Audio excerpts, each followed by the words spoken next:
নমস্কার বন্ধুরা, কেমন আছেন সবাই? আশা করি সবাই খুব ভালো আছেন। অনুশ্রী ঘর রান্নাঘরে সবাইকে অনেক অনেক ভালোবাসা ও ওয়েলকাম। আজকে বানাবো হচ্ছে লটি মাছের ঝাল। তাহলে চলুন কীভাবে বানাই খুব অল্প সময় দেখে নেওয়া যাক। প্রথমে এখানে লটি মাছগুলোকে ভালো করে ধুয়ে পরিষ্কার করে নিয়েছি মিহি করে পেঁয়াজ কুচিয়ে, আর এখানে নিয়েছি আদা রসুন ও জিরে পেস্ট। তো একে একে সব পেস্টগুলো মাখিয়ে নেব। এই যে পেঁয়াজ কুচি দিয়ে দিয়েছি, আদা রসুন জিরের পেস্ট দিয়ে দিয়েছি হলুদের গুঁড়ো, স্বাদ অনুযায়ী নুন, সব মশলা একে একে দিয়ে দেবো। এখানে দিয়ে দিচ্ছি ধনের গুঁড়ো।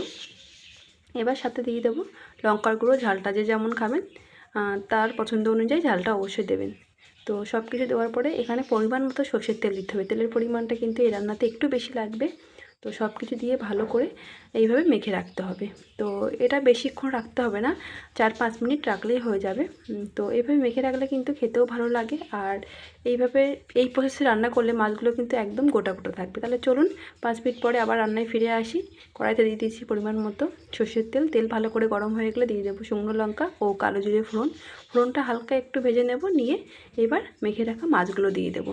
মাছগুলো দিয়ে হাই ফ্লেমে কিন্তু এপিঠ থেকে ওপিঠ একবারই এরকম পাল্টে নেব।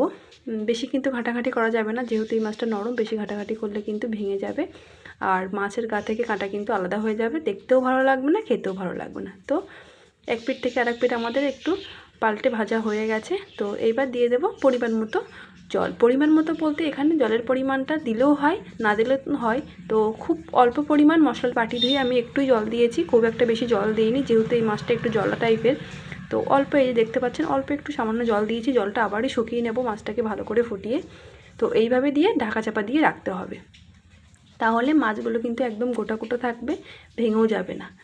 তো সবগুলো গোটা না থাক, বেশিরভাগই গোটা থাকবে, বলবো না যে সব মাছই গোটা থাকবে। তো এইভাবে এই প্রসেসে রান্না করে দেখবেন, খেতে কিন্তু খুবই ভালো হবে। এবার ভালো করে ঝোল কমে এলে উপর থেকে দিয়ে দেবে কাঁচা সর্ষের তেল, দিয়ে একদম নাড়াচাড়া করবেন না। তারপরে নামিয়ে নিয়ে গরম গরম ভাতের সাথে পরিবেশন করুন এই লোটে মাছের ঝাল। তো আমার আজকের রেসিপিটা আপনাদের কেমন লেগেছে অবশ্যই কমেন্টে লিখে জানাবেন।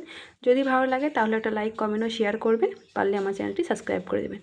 এবার ওপর থেকে দিয়ে দেবো অল্প পরিমাণ গরম মশলা গুঁড়ো দিয়ে ভালো করে মিশিয়ে নেব মাছের সাথে, ও ঢাকা চাপা দিয়ে রেখে দেবো। তারপরে গরম গরম ভাতের সাথে পরিবেশন করব এই লটি মাছের ঝাল। তো আমার আজকের রেসিপিটি যদি ভালো লাগে অবশ্যই বাড়িতে একবার ট্রাই করে দেখতে পারেন। তাহলে আজকের মতো এই পর্যন্ত, হাজির হব অন্য কোনো ভিডিও নিয়ে। সবাই ভালো থাকবেন, সুস্থ থাকবেন, ধন্যবাদ।